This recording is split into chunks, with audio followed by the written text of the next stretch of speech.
Good morning, Reading Blue Devil fans. This morning I'm here with Vice Principal and Head Baseball Coach Pete Muehlenkamp. Coach, how we doing? Great. It's our first scrimmage today, so even better today. A little kick in the step. Hey, one of the things you mentioned last night at BW3s is how often you guys have been out so far in spring training, and it has to be great for the team. Yeah, and in particular, the last couple of days we've been outside. Had some great practices. Some of our best practices on fielding, in particular, over the last 3-4 years. We really got a lot done, and we're looking forward to playing Batavia today in our first scrimmage. One of the things we talked about before we went live at BW3 is the fact that you can practice pop-ups and fly balls without throwing a ball up in a gym and not hitting a light, and how nice it is for the kids, and the level of play for March and April is going to improve around the greater Cincinnati area. Right, we were able to do pop-ups and fly balls, and there's been some years where we did pop-ups and fly balls the first scrimmage or the first game. Right. And so, we've only been outside, I'd say, 4 or 5 times, but we are very thankful for those 4 or 5 times. Right. Hey, let's talk before we get into the season about last night's spring preview. It was our 6th one. And it's just been such a great night to support Reading Blue Devil Athletics at BW3s on Glendale Milford. Yeah, packed house last night. It's great to hear the kids talk and the coaches talk. And Mr. Lunsford give an update on the athletic department, and Pat McLaughlin on football. It's interesting and to see that community support and interest in our program, not just baseball, in the whole program. It and the one thing that we talk about when we're wrapping up the night is how special it is to hear from the kids. They get the mic and they're in front of a couple hundred people, and each time we've done this show, the Reading kids have just been fantastic interviews and just getting insight. It's just been a lot of fun. Yeah, those 3 did well last night. Logan and JD and Trent, real well. And it was nice to see an alumnus, Tony Pike, ask him the questions. It's good to have Tony back too. Yeah, it was great. Hey, one of the things I wanted to spend some time on, Coach, was the off-season training. Not just here, but around the city. Off-season training for baseball players has changed a lot. And I know one of the things I took from your talk with Greg and Tony was all the new things that Reading Baseball is doing in the off-season. And let's tell the fans all the things you're doing just before you even hit the first ball. Probably the biggest surprise is yoga. We did yoga once a week to create flexibility for the kids. We also brought in Beacon Elite to do speed and acceleration training twice a week. And then we did the 4th day of conditioning over at the Reds Academy, in which we were able to hold an open gym over there. So 4 days a week, and we try to create flexibility because we're a small school. Sure. And most small schools don't have much depth. So we cannot afford injuries. Right. And we're trying to build a lot of flexibility there.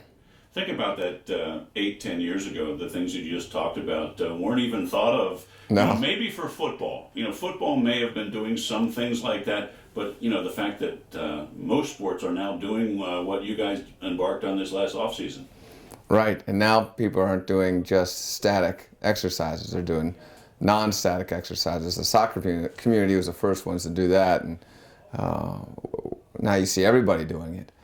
So things have changed a lot, I'd say, over the last 6 years. Right. One of the things you mentioned in your off-season work is the Reds Youth Academy that you guys have been a big part of since it opened down at Roselawn Park. Let's talk to the fans about how that's been able to support Reading baseball. Well, we qualified to use the Reds Academy through our free and reduced lunch rate. And we went there once a week for conditioning, and then finally for practice once the official start in Ohio hit. And we were able to use their turf infield, which is regulation length. There are 4 batting cages. They have a weight room that we're going to start using more and more. And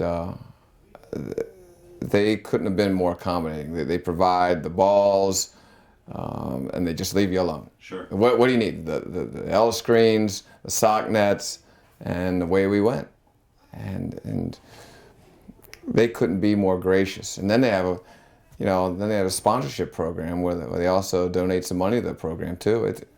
The Reds are something else. That franchise has got to be one of the tops in the nation in terms of supporting their community.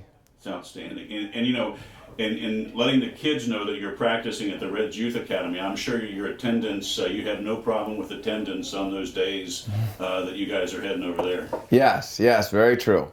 Much more so than the weight room attendance. Right. Yes. No, yes. While we're on the Reds, one of the things, Tom Gamble, fourth or fifth year maybe, I'm guessing, the Reds Futures Classic, and I know Reading's been I think you were the first team to play last year. You were in the kickoff, and I think, does that sound right? I think you were one of the first early games. We were the first one, yeah, yes. That's what I thought. And this year we're, I think, second to last. Second to last. But how about that crowd at the Reds Youth Academy for that kickoff for the Reds Futures Classic? It's really grown over the years. Yeah, it's been fun to watch. Tom Gamble and I, this is kind of our child. We thought of this, maybe 6 years ago. And it started so small, and now it's got 50 games, including softball. Up to Dayton. Up to Dayton and Northern Kentucky. It's been fun to watch that grow. He's done a great job with it. It started in a phone conversation, then over there at El Pueblo in Blue Ash, a Mexican restaurant, and it's really grown. It's been fun to watch. Let's touch base on your sponsors. I know you were excited that you've been able to incorporate some sponsors for the upcoming season. I know you want to give out some recognition to those sponsors. Yeah, Richard Morgan and his family, his sister, they've always been great supporters of the baseball program. California Casualty has, and the Reds. Yeah, I'd like to thank them very much. That's fantastic. Let's switch on to the season now. Before we get into your competition and what you expect from the CHL, let's talk about your seniors. I know last night you spoke very highly of this year's seniors, and let's talk about them a little bit. 6 seniors this year. That's great. And they will be the heart and soul of the team, no doubt about it. That's a big class in a small school. Right. And they will play a lot, as long as they're healthy. Again, I knock on wood on that. They will be in the heart of the lineup. They'll be at the top of the pitching rotation. We will be carried by our seniors. They will determine our season. And the CHL is up this year. It is pretty strong. A lot of teams with talent, and the difference will be how those different teams are using practices, how they mentally preparing, how they physically preparing, and that will be the difference in the CHL this year. You know, who makes the least mistakes, who is more ready than their opponent. Sounds exciting. Yeah, it will be. There's a lot more talent. What happened in the CHL, I think, is you're seeing some of the teams that have historically been at the bottom, they've gotten better. And hats off to them. Sure. But that makes our job tougher. Right. And I think you need deeper pitching. We do have deeper pitching. Pitching is our strength. Good. Definitely. Well, the nice thing that's going to help that with a stronger league play is going to help you in the tournament. You know, we're going to play stronger competition day in and day out, it's just going to make you ready for the tournament. True, and we're in Division II this year. Mm-hmm. We are the smallest school in Division II. We barely got over that threshold by just a couple kids. I think we'll only be in Division II this year and next, and probably back down to Division III after that. But there's been some times where Division II in Cincinnati, Dayton, Southwest Ohio hasn't been as strong as Division III. Right. That's probably not the case this year. I think Division II is slightly better than Division III. But we're looking forward to that challenge. I have some good senior leadership that I can see them accepting the challenge. They've worked hard. They were excited last night. They were. They sat, to get up to the table and not every time an athlete grabs a mic. These guys wanted to talk. They were excited to talk about the season and being the leaders, and it was fun. I think it's going to be a fun year for your Blue Devils.